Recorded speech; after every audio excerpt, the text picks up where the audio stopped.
Welcome to the deep dive. Look around you, whether it's online or, in your local wellness store, you've probably noticed them. Shimmering, beautiful crystals absolutely everywhere. Mm. They've gone from these niche spiritual tools to a massive multi-billion-dollar global wellness industry, Yeah, huge. pushed right into the mainstream by celebrity endorsements and, well, just a general fascination with their supposed powers. Mm. But what's really going on beneath that polished surface? It's fascinating, isn't it, how something so ancient has become so incredibly relevant and visible today. Right. Our mission in this deep dive is really to move beyond just the surface appearances, to unpack the layers, the history, the metaphysical claims, what science actually says. And the ethical side too, right? Exactly, and perhaps most surprisingly, the profound ethical and environmental paradoxes hidden beneath it all. So for you, the listener, think of this as your comprehensive shortcut. Yeah. We're going to give you those surprising facts and deeper insights that offer a truly multifaceted understanding of crystal healing, hopefully helping you feel genuinely well-informed on a topic that's way more complex than it first appears. That's right. Because when we look at crystals, it's easy to think of them as just a modern trend, something that popped up recently in the wellness sphere. Yeah, like in the last 10, 20 years, maybe. Exactly. But what's striking is that using gemstones for protection, for ritual, it isn't new at all. It's a practice with incredibly deep historical roots. We're talking millennia, across countless civilizations. Okay, so this isn't just a 21st century fad then. We're really talking ancient history here. Hmm. What does that ancient lineage tell us about our connection to these stones? Well, it highlights a timeless human desire, I think, to imbue natural objects with power, to find meaning and protection in the material world around us. Take the Sumerians, way back in the 4th millennium BC.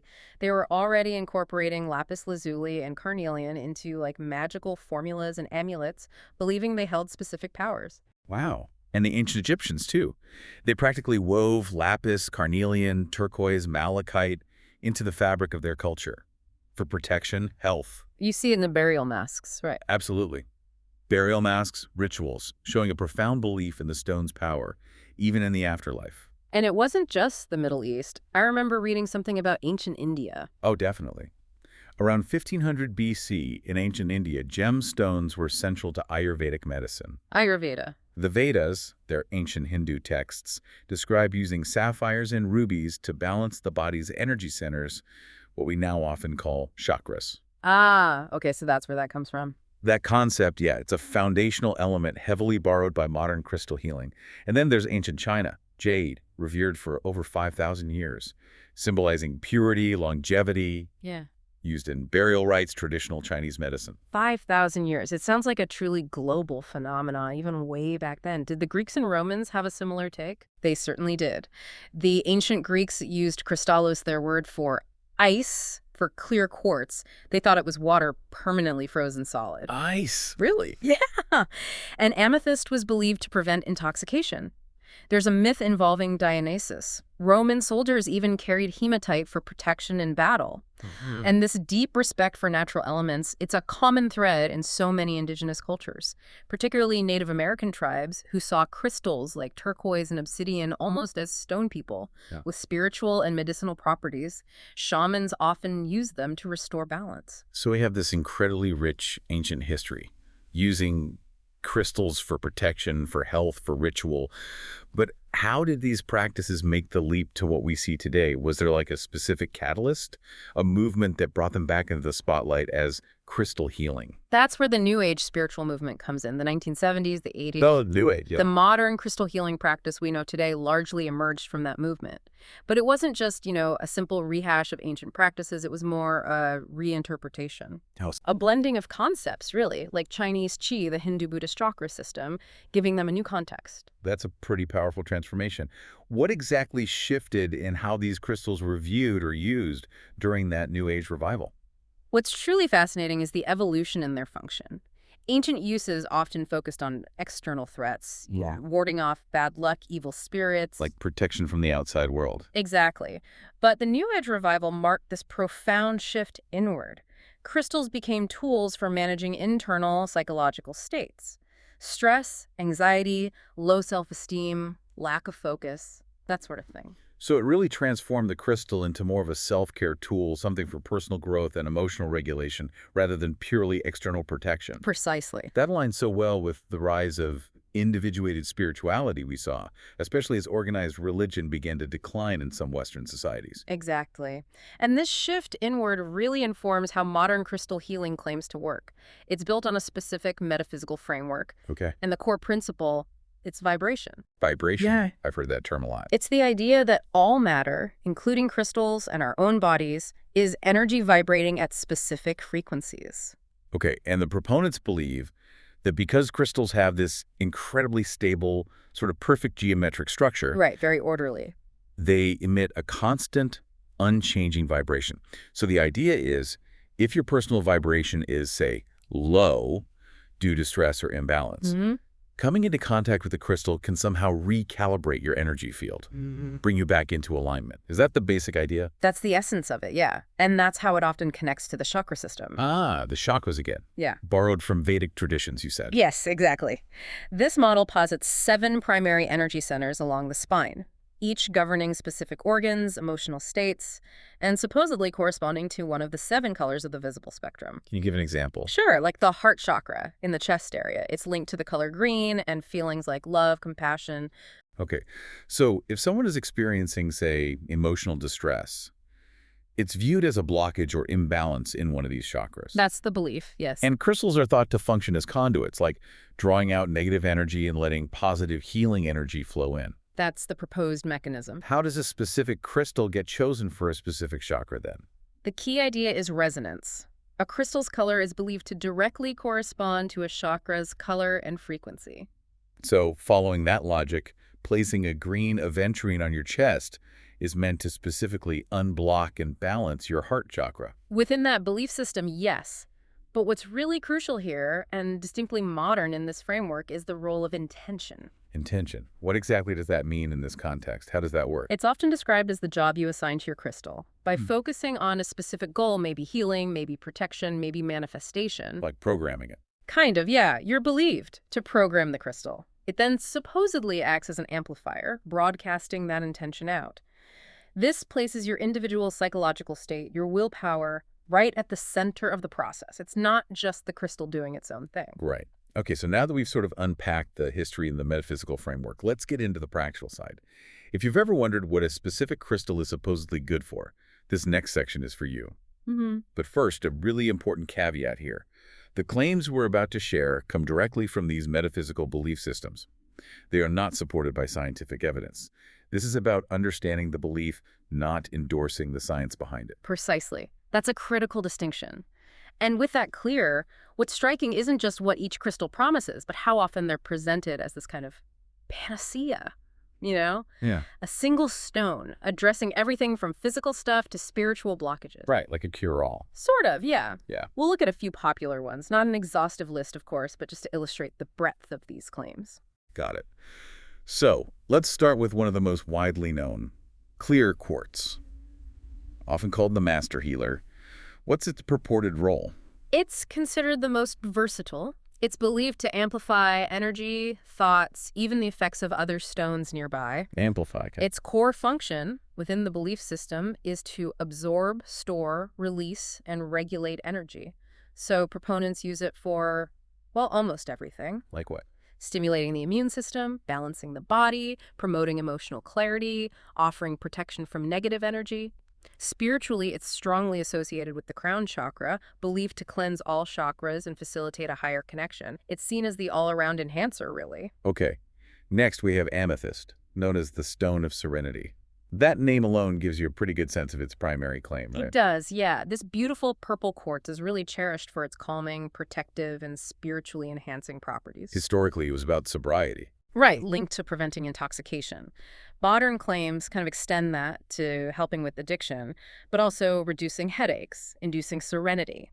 It's used to stabilize moods, relieve stress and anxiety, dispel anger. And spiritually. Deeply connected to the third eye and crown chakras. Often used in meditation to quiet the mind and enhance spiritual awareness, amethyst is really the go-to for inner peace in this system. And for something a little softer, maybe, there's rose quartz, often called the love stone. That sounds pretty straightforward. It truly is. This stone, with its gentle pink energy, is linked with unconditional love, compassion, emotional healing. Physically, too, or just emotional. Physically, it's claimed to enhance circulation, support restful sleep, but its primary use is definitely emotional, fostering all kinds of love. Self-love, romantic love, friendship, encouraging empathy, reconciliation, forgiveness. It's really seen as the keystone for healing emotional wounds and traumas. Makes sense, and it connects to the heart chakra. Exactly. It resonates powerfully with the heart chakra, believed to open the heart and dissolve emotional blockages. Okay, so we have clarity, serenity, and love covered. What about something for, say, success or abundance? Is there a stone for that? That would be citrine, often known as the merchant stone. Ah, the merchant stone. Okay. This sunny yellow to golden quartz is strongly associated with attracting wealth, prosperity, abundance. It's said to carry the sun's power, radiating warmth, joy, positivity. And I heard something unique about citrine. Yeah, a key claim is that it's believed not to hold negative energy, so it doesn't need cleansing as often as others might. Yeah. People use it to boost self-confidence, motivation, creativity. It links to the sacral and solar plexus chakras creativity, personal power for manifestation, and decisive action. Gotcha. And finally, for protection, what's the prominent one people turn to? That's usually black tourmaline, often just called the protector. Okay. This stone is revered as a premier talisman for protection. It's believed to absorb, purify, and transmute dense, negative energy into a lighter vibration, like an energetic shield. So mostly energetic protection. Mostly. But there are physical claims too. Easing muscle tension, strengthening the immune system. Emotionally, its primary benefit is grounding, relieving anxiety, stress, panic. Spiritually, it's fundamentally connected to the root chakra, used to ground spiritual energy and protect from psychic attack, even electromagnetic radiation, according to believers. Right. The EMF protection claim is quite common. Okay, so just to quickly summarize the archetypes we've touched on. Clear quartz for amplification and overall healing, amethyst for calm and spiritual insight, rose quartz for all forms of love, citrine for abundance and joy, and black tourmaline for protection and grounding. That's a good overview. It's clear that within this belief system, there's pretty much a stone for almost any intention or need you could think of. Now that we've covered what crystals are supposedly good for, let's talk about how people actually use them. This section is basically a practitioner's handbook, right? Covering the foundational toolkit and practical applications, all within the belief system, of course. Right. So for someone just starting out, maybe they've seen crystals, they're curious. How do you even pick one? Is there a right way? Well, there are two main approaches people usually take. The first is very intuitive, trusting your gut feeling, just picking the stone that visually or, energetically calls out to you. Like you're drawn to it somehow. Exactly. Based on the belief that your energy naturally gravitates towards what you need at that moment. The second approach is more intentional. You identify a specific goal, say reducing anxiety, and then you research which crystals are traditionally associated with that intention, like amethyst for calmness, as we mentioned. Okay, so you have a crystal. Maybe you picked it intuitively. Maybe you researched it. What's the first thing you're supposed to do with it? I've heard about cleansing them. Is that important? Yes, cleansing or clearing is considered a vital first step, both when you first get it and then regularly after that. The idea is to clear any stagnant or negative energies the stone might have absorbed on its journey to you or from previous use. How do you do that? What are the methods? There are quite a few. Passing it through smoke from burning sage or palo santo is common. Using sound from a singing bowl or tuning fork. Placing it under moonlight, especially a full moon, which is seen as potent but safe for all stones. Moonlight is safe for all of them. Generally, yes. Unlike sunlight, which can fade some colored stones over time, you can also bury it in the earth for about 24 hours. Some people use salt water. Ah, but didn't you say salt water can be bad for some stones? Exactly. A crucial point. Salt water should only be used for hard, non-porous stones like quartz. It can actually damage softer or more porous stones like selenite or malachite. So you need to know your stone. Good to know. Are there other ways? Yeah, some believe certain crystals are self-cleansing or can cleanse others, like placing stones on a large selenite slab or inside an amethyst geode overnight. Okay, so cleansing removes the old energy. Is there another step before you actually use it for your intention? Yes, after cleansing, crystals are often charged or energized. The idea is to replenish and amplify their energetic frequency. And how is that done? Similar methods? Often, yeah. Sunlight is an option, but again, be careful with colored stones like amethyst or rose quartz, they can fade. Moonlight is universally safe and considered powerful, especially the full moon. Burying them in the earth works too, or placing them on large clear quartz or amethyst clusters, which are believed to amplify energy.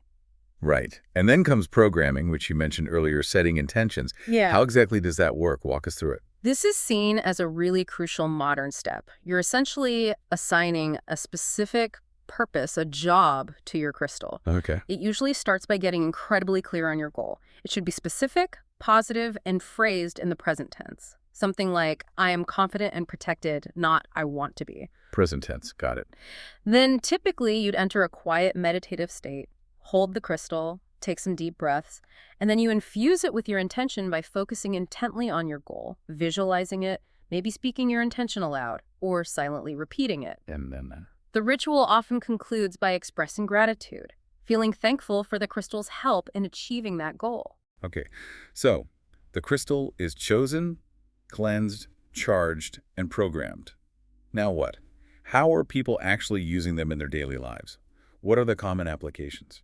There are several practical ways. Meditation is perhaps the most common. Holding a crystal during meditation, placing specific stones on corresponding chakra points on the body. Like the green of Citrine on the chest we talked about. Exactly. Or even arranging stones around you to create what's considered an energetically supportive space. What about carrying them? Very common. Wearing crystal jewelry pendants, bracelets, rings, or just carrying a small tumbled stone in your pocket or bag. The idea is to keep the crystal's purported energy within your personal aura throughout the day, serving as a constant support and a reminder of your intention. I've also seen them used in home decor. Is that just aesthetic, or is there an intention behind that too? Often there's intention. That's environmental placement, sometimes called crystal feng shui. People strategically place crystals in specific areas of their homes or offices. For example, black tourmaline near the front door for protection. Amethyst in a bedroom for tranquility and restful sleep. Citrine in an office or workspace to attract abundance. And what about those elaborate patterns I sometimes see online? Crystal grids. Ah, yes, crystal grids. That's a more advanced practice. It involves arranging multiple crystals chosen for a synergistic purpose in specific geometric patterns, often based on sacred geometry forms like the flower of life. And how do they work? The idea is that the geometric pattern and the combined energy of the crystals create a unified, amplified energy field directed towards a specific goal much stronger than a single stone. There's usually a central, larger crystal acting as the anchor. The grid is then activated, often by using a quartz point to energetically trace lines connecting the stones, sort of like completing a circuit. Fascinating. Okay, this brings us to something you touched on earlier, and it's really important we discuss the safety aspects properly. Crystal elixirs and gem waters. Yes, absolutely critical to cover this carefully. The concept, as I understand it, is that water absorbs a crystal's vibrational imprint, and then you can drink it, put it in a bath, or use it as a spray. That's the idea, yes. But this practice carries potentially significant safety risks if not done correctly, because many crystals contain toxic minerals that can leach into the water. Okay, so how do people do it? What are the methods? There are two main methods. The direct method involves placing the crystal directly into the water you intend to use. Right. Now, this method is only safe for crystals that are known to be hard, completely non-toxic, and will not dissolve or degrade in water. Think things like clear quartz, rose quartz, amethyst, basically. Pure quartz varieties are generally okay. Generally okay, but what about everything else? For everything else, or if you have any doubt whatsoever, you must use the indirect method. This is universally safe. How does the indirect method work? You place the crystal inside a smaller sealed glass vessel, like a little jar or test tube. Then you place that sealed container inside the larger container of water. So the crystal never actually touches the water you'll use. The belief is that the energy transfers through the glass without the risk of contamination. Okay, that makes sense. Indirect is always safer. Are there other precautions? Absolutely. Always use purified or distilled water. Always use clean, preferably sterilized glass containers. If you're making an elixir for drinking, keep it refrigerated and consume it within a day or two, just like any infused water. And the most important rule, Always research a crystal's composition thoroughly before even thinking about using the direct method. Many popular and beautiful crystals are dangerous. Can you give us some quick examples? Which ones should people absolutely avoid putting directly in water? Definitely. Malachite contains high levels of copper poisonous. Pyrite, or fool's gold, contains sulfur and can react with water to create sulfuric acid. Selenite, which is beautiful, will simply dissolve. Galena has high levels of lead. Fluorite can release hydrofluoric acid if there are impurities. Angelite contains lead and sulfur and is soluble. Lapis lazuli often contains pyrite. Amazonite can contain copper. Hematite will rust. Wow. Okay, so lots of common ones. Yes. And never use any stones known to be radioactive, obviously. Seriously, when in doubt, always use the indirect method or just skip the elixirs entirely. It's just not worth the risk. Your safety is paramount. Absolutely. Okay, so moving on from the how-to, how does crystal healing fit into the wider world of wellness today? It certainly doesn't exist in a vacuum, does it? You see it alongside lots of other things. No, it really doesn't. It's definitely part of a broader interconnected ecosystem of alternative and complementary wellness practices. And what often unifies them is this shared language of energy and vibration. That shared language makes it easy to mix and match, I guess. Exactly. That flexibility allows crystal healing to integrate quite easily and synergistically with other modalities. Can you give us a few examples of how it intertwines with other practices people might be familiar with? Definitely. Let's think about crystal healing and Reiki. Okay, Reiki. Many people have heard of that. They share a lot of common ground. Both are non-invasive, energy-based practices. Both aim to promote relaxation, reduce stress, and balance the body's energy systems. And importantly, both are frequently positioned as complementary therapies, not replacements for conventional medicine. Right. But what's the key difference? The main difference lies in the perceived source of the healing energy.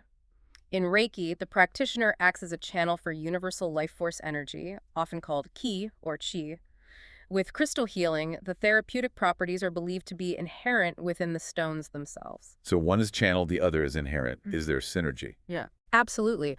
Many Reiki masters actually place specific crystals on or around the client during a session. The belief is that the crystals amplify the Reiki energy or help target specific imbalances, creating a potentially more powerful combined experience. Interesting. How about aromatherapy? That seems like another natural pairing, using natural elements. It really is. Both use elements from nature minerals in one case, plants in the other, with the intention of influencing well-being. And both are often linked conceptually to the chakra system as well. So how do they work together? The synergy often comes from pairing the perceived vibrational quality of a crystal with the known properties of an essential oil to enhance a desired effect. For instance, meditating with amethyst, known for calm, while diffusing lavender essential oil, also known for relaxation. And the crystal. In that scenario, the crystal might be thought of as holding the intention or anchoring the energy for the aromatherapy session. Okay. What about sound? Sound baths are incredibly popular right now. Is there a connection there? Oh, a very direct one. This brings us to crystal singing bowls. Ah, yes. Made of quartz, right. Exactly. They represent a direct fusion of crystal healing principles and sound therapy. Both practices are rooted in the concept of vibrational medicine, the idea that specific frequencies can interact with the body's own energy field to restore harmony. And the bowls themselves. Crafted from pure quartz crystal, they produce these incredibly clear, pure, resonant tones when struck or played around the rim. Proponents believe these tones correspond to the different chakras. The theory is that the sound waves help to realign energy centers, reduce stress, induce deep relaxation by shifting brainwave states from active beta down to calmer alpha or even theta states, and maybe even stimulate cellular rejuvenation. It's a powerful combination for many people. So it really seems like modern spiritual seekers are kind of stacking these different modalities, aren't they? Creating personalized, maybe intensified self-care routines. That's a great way to put it, stacking. And yes, this trend is largely facilitated by that very flexible, inclusive language of vibration and energy that runs through so many of these practices. It leads to a very eclectic approach. Very eclectic, highly experiential, and often quite consumer-driven, where individuals curate their own unique toolkit for well-being by combining elements from different traditions and practices. Right. Okay, now let's pivot. This is a really crucial part of our deep dive. Yeah. What does science actually say about all this? Because there seems to be a significant chasm, a real gap, between the anecdotal claims of crystal healing and the body of empirical scientific evidence. That gap is, well, it's profound. The clinical verdict is pretty clear and consistent. The overwhelming scientific consensus is that crystal healing is a pseudoscience. Pseudoscience. Okay, why that classification? It's mainly due to two things. A profound lack of plausible biological mechanism, how could it actually work on the body, and a consistent failure to produce verifiable, replicable, positive evidence in well-designed, controlled clinical trials. So those foundational concepts we discussed earlier, things like a human aura or these energy fields or measurable chakras that can be locked and rebalanced, what does science say about those specific ideas? From a scientific perspective, these concepts are not empirically detected, they're not measurable with current scientific instruments, and they're not supported by biological evidence. The term energy that crystal proponents use is really an esoteric or metaphysical concept. It's fundamentally different from the measurable, quantifiable energy we talk about in physics, like electromagnetic energy or thermal energy. But I've heard some proponents try to bring in actual physics. They sometimes mention the piezoelectric effect. The fact that crystals like quartz generate a tiny electrical charge when you put pressure on them as some kind of scientific backing. Is there any truth to that? That argument comes up a lot, but scientists widely reject it as a misapplication of the principle. Yes, crystals like quartz do exhibit the piezoelectric effect. That's how quartz watches work, basically. Yeah. But there's absolutely no scientific evidence that simply holding a crystal, the warmth or pressure from your hand, induces a significant enough electrical effect. And even if it did produce a minuscule discharge, there's no known mechanism by which such a tiny electrical charge could produce any kind of therapeutic outcome on the human body. Any energy transfer would be negligible, far too small to have a biological impact. Yeah, that makes sense. Has there been any direct experimental evidence? Have scientists actually tried to test the claims of crystal healing in a controlled way? Yes, there has. Probably the most well-known study was conducted by Dr. Christopher French and his colleagues, first presented in 1999 and published in 2001. It was designed specifically to test these claims. What did they do? They had 80 volunteers meditate for a short period while holding either a genuine quartz crystal or a convincing fake made of glass, which looked and felt identical. The participants didn't know which one they had. Okay, blind test. And the results. Both groups, those holding real quartz and those holding the fake glass, reported experiencing crystal effects with equal frequency. Things like sensations of warmth, tingling, energy, altered states of consciousness. Equally, between the real and the fake. Exactly. There was no significant difference between the two groups in the type or intensity of sensations reported. So what was the key takeaway from that study? What did predict whether someone felt something? The crucial variable turned out to be the participants' prior belief in the power of crystals. Those who expected to feel effects, those who were more suggestible or believed in paranormal phenomena, were significantly more likely to report sensations, regardless of whether they held the real crystal or the fake one. Wow. So this study provides pretty strong evidence that the perceived power lies not in the crystals themselves, but overwhelmingly in the mind of the user. It points towards psychological factors. Okay, so if the crystals don't possess some intrinsic healing power, according to science, what explains the subjectively real, often positive experiences people report? It can't just be nothing, right? People feel something. You're absolutely right. It's not nothing. The experiences can be very real subjectively. That's where well-understood psychological mechanisms come into play. Such as? The most widely accepted scientific explanation is the placebo effect. The placebo effect. Can you break that down a bit? Sure. It's a fascinating phenomenon where a person experiences a real physiological or psychological benefit simply because they believe they are receiving an effective treatment, even if the treatment itself has no direct therapeutic action. That belief can trigger real changes in the brain and body, like the release of pain-relieving endorphins or a reduction in stress hormones. So the entire ritual around crystal healing? Exactly. The calming environment, the focused attention, the tactile sensation of holding the stone, the practitioner's reassuring presence, all of it acts as a powerful catalyst for the placebo effect. The ritual enhances the belief, which then triggers a response. Okay, placebo makes sense. What about when people feel like a crystal worked for a specific problem, like my headache went away after I used my amethyst? That's often where confirmation bias comes in. Confirmation bias? It's a common cognitive bias where we tend to seek out, interpret, and recall information in a way that confirms our pre-existing beliefs. If you believe crystals work, you're more likely to notice and remember the times your headache did seem to get better after using the amethyst, and perhaps forget or downplay the times it didn't or the times it would have gone away naturally anyway. So you attribute natural recovery to the crystal. Precisely. Minor ailments often resolve on their own, but confirmation bias leads people to attribute that recovery to the crystal they used, which then reinforces their belief in its power. And it sounds like the focus on intention and mindfulness, which we discussed earlier as part of the practice, also plays a significant role here from a psychological perspective. Absolutely. Many of the practices commonly involved in using crystals, like meditation, deep breathing, setting positive intentions, taking time for quiet reflection, these are techniques that are independently validated by science for reducing stress, improving emotional regulation, and enhancing well-being. So the crystal might just be a tool. From the scientific viewpoint, yes. The crystal isn't the active agent. It's acting as a focal point, a tangible object, or a ritualistic tool that helps facilitate these proven psychological practices. The benefits people experience likely stem from the mindfulness, the relaxation response, and the focused intention itself, not from the stone. Okay, so what does all this mean when we try to synthesize the scientific view on crystal healing? It means that crystal healing's profound appeal and the genuine subjective benefits some people experience aren't necessarily rooted in scientific ignorance on their part.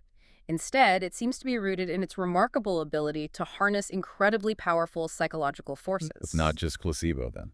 It's perhaps better understood as a highly effective delivery system for the placebo effect, perfectly constructed to activate belief, positive expectancy, suggestion, and mindfulness. This combination creates subjectively real experiences, feelings of calm, focus, relief, empowerment, which are then, understandably but likely mistakenly, attributed to the inherent properties of the crystals themselves. Right. Okay, now this next section is critical and, frankly, quite sobering. It unveils a deep, really troubling paradox at the heart of the crystal industry. The very pursuit of personal healing, wellness, connection to Mother Earth through these beautiful stones is, in far too many cases, directly fueling a largely unregulated global trade. And this trade is fraught with human rights abuses, dangerous labor practices, and significant environmental degradation. This is truly the dark underbelly. The murky supply chain, it's a crisis of transparency, really. Unlike, say, the diamond industry, which has some regulations like the Kimberley process, flawed as it might be. Right, some attempt at tracking conflict diamonds. Exactly. The semi-precious gemstone market, which includes most healing crystals, lacks any equivalent regulatory body or widely accepted fair trade certification. As a result, terms like ethically sourced are often just marketing buzzwords. It's essentially greenwashing without real substantiation a lot of the time. Because it's nearly impossible to trace most crystals back to their actual mine of origin, isn't it? They change hands so many times. Dozens of times, potentially. From the miner to local dealers, regional hubs, exporters, cutters, polishers, wholesalers, finally to retailers. It's incredibly complex. So when a retailer claims they handpick every crystal directly from some pristine, ethical source, you really have to be skeptical. So for you, the listener, if you're trying to be a conscious consumer, it becomes crucial to ask really specific, pointed questions, doesn't it? It does. Where exactly was this mined? Can you provide documentation? Are there labor certifications for the mine? How is environmental compliance monitored? How are fair wages ensured for the miners? The hard reality is most retailers simply can't provide credible answers to these questions because they don't know themselves. And the human toll in this unregulated system? It's staggering, isn't it? Such a stark contrast to the peaceful, healing energies these crystals are supposed to embody. It truly is. An estimated 80%, maybe even more, of colored gemstones come from what's called artisanal and small-scale mining, or ASM. These are often informal, unregulated operations in some of the world's poorest nations. Places like Madagascar, the Democratic Republic of Congo, DRC, Myanmar, Afghanistan. And the conditions? Workers in these ASM operations typically lack basic safety equipment, labor rights, or fair pay. They often work in incredibly dangerous, unstable pits or tunnels using rudimentary tools, sometimes earning as little as $1 or $2 a day for back-breaking, hazardous work. And child labor is a massive problem too, right? A huge and devastating problem. The International Labor Organization, the ILO, calls gemstone mining one of the worst forms of child labor. There are estimates of maybe 85,000 children working in mines in Madagascar alone, a major source for rose quartz, amethyst, tourmaline. Children as young as 7 have been documented working in cobalt and other mines in the DRC, where crystals are often found as byproducts. It's heartbreaking. And beyond the immediate physical dangers. Beyond accidents, there's the severe long-term health risk of occupational disease, specifically silicosis. Silicosis. Yes. The mining, cutting, and polishing of quartz-based crystals, which includes clear quartz, amethyst, citrine, rose quartz, agate, jasper, so many popular stones, releases fine crystalline silica dust into the air. Without proper ventilation or personal protective equipment, PPE, inhaling this dust over time leads to silicosis. It's an incurable, progressive, and often fatal lung disease. Workers are dying from polishing healing crystals. Unbelievable. And it gets even darker somehow. There's a connection to conflict funding. Yes. This is the conflict minerals angle, similar to blood diamonds. Profits from mining and trading certain crystals have been directly linked to funding armed conflicts, terrorism, and oppressive regimes. Can you give examples? The lapis lazuli trade in Afghanistan has been a significant source of revenue for the Taliban, earning them tens of millions of dollars over the years. The jade and ruby industries in Myanmar have notoriously financed brutal military regimes and ethnic conflicts.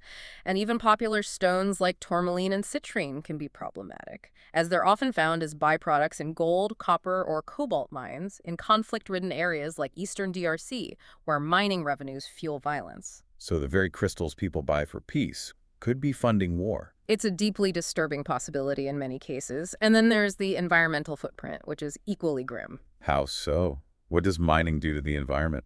Well, crystal extraction involves digging into the earth, obviously. These are non-renewable resources.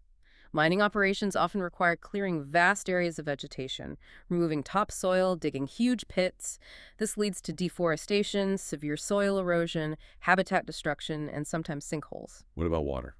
Water contamination is a major issue. Mine runoff carries sediment and dust, which pollutes rivers and streams, harming aquatic life. Worse, many crystals are byproducts of large-scale industrial metal mines, copper, gold, cobalt mines. These are notorious for leaking acid mine drainage and heavy metals like arsenic, mercury, lead, and cadmium into local water supplies, poisoning ecosystems and downstream communities. And the impact on wildlife. Habitat destruction directly threatens biodiversity, especially when mining occurs in ecologically fragile regions like the Amazon rainforest or the unique ecosystems of Madagascar, which is a hotspot for crystal mining and biodiversity. Furthermore, abandoned open-pit mines often fill with stagnant water, creating perfect breeding grounds for mosquitoes that transmit diseases like malaria, impacting local community health. So, looking at the whole picture from child labor in unsafe conditions, silicosis risk, conflict funding, deforestation, water contamination, all the way to misleading marketing. The ethical concerns seem massive and systemic. They really are, running through the entire supply chain, from mine to market. And this reveals that fundamental ethical crisis, that tragic paradox we mentioned. The very search for personal healing, for grounding, for connection to the earth through crystals is, in far too many instances, directly perpetuating human suffering, violence, and profound environmental devastation, often disproportionately impacting vulnerable communities and ecosystems in low-income nations. It's hard to reconcile, isn't it? A rose quartz bought with the intention of fostering love that might have been mined by an exploited child in Madagascar. Or a citrine for abundance that could have originated from a mine-funding conflict. It forces us to ask, can a healing stone truly heal if it carries an imprint of suffering? Is consumer wellness in one part of the world coming at the direct expense of people on the planet somewhere else? So, how do we wrap this up? How do we reconcile these vastly different perspectives we've explored? Crystal healing is clearly such a multifaceted phenomenon. It really is, and it's important to acknowledge the validity of subjective experience. For those who believe and find comfort, empowerment, or peace through crystals, those experiences are real to them. Absolutely. Personal experience matters. But as we've seen, those experiences stand in stark contrast to the overwhelming scientific consensus. Science attributes the perceived benefits not to inherent properties of the stones, but to these powerful, well-understood psychological mechanisms: the placebo effect, mindfulness, confirmation bias, suggestion. So we have belief and subjective experience on one side and scientific skepticism on the other. But you're saying we need to move beyond just that debate. I think we have to. It's crucial to move beyond simply arguing belief versus science and to confront the profound, often hidden ethical and environmental toll of the modern crystal industry. That dark reality of child labor, exploitation, conflict financing, silicosis, irreversible environmental damage, That has to be part of the conversation. Ignoring that side seems irresponsible. It does. It necessitates what you might call a radical expansion of awareness for anyone involved with crystals, whether as a seller or buyer. It's not enough to just focus on the potential personal benefits a stone might bring. So for you, the inquisitive seeker, the listener who might be drawn to crystals, what does that mean practically? It means confronting those hidden costs embedded within the pretty object. It means taking active accountability for our consumption choices. And what does active accountability look like in this context? How can someone try to engage more responsibly? It means demanding absolute transparency from retailers, asking those tough questions we talk about. Where did it come from? How was it mined? Who mined it? How can you prove it? It means questioning vague, unsubstantiated, ethically sourced labels. Don't just take their word for it. Exactly. And it means actively seeking out and supporting the admittedly still few businesses that are genuinely trying to pioneer traceable supply chains, working directly with worker-owned cooperatives, or demonstrably investing back into mining communities and environmental remediation. It requires effort and research. It sounds like the ultimate challenge for anyone drawn to crystals is to ensure their personal journey toward healing doesn't inadvertently come at the cost of another person's suffering or the planet's health. That really encapsulates the core ethical dilemma, I think. Which leads us to a final, maybe provocative thought for you to mull over. Can a truly healing practice, whatever form it takes, be fundamentally disconnected from the well-being of the wider global community and the planet itself? A powerful question to consider.